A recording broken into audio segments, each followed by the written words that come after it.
Sana ako na lang, ba't kasi nandun ka sa kanya? Sana ako na lang, kasi mas bagay tayong dalawa.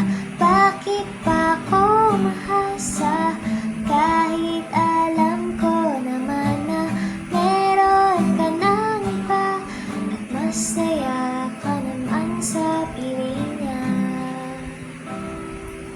Sana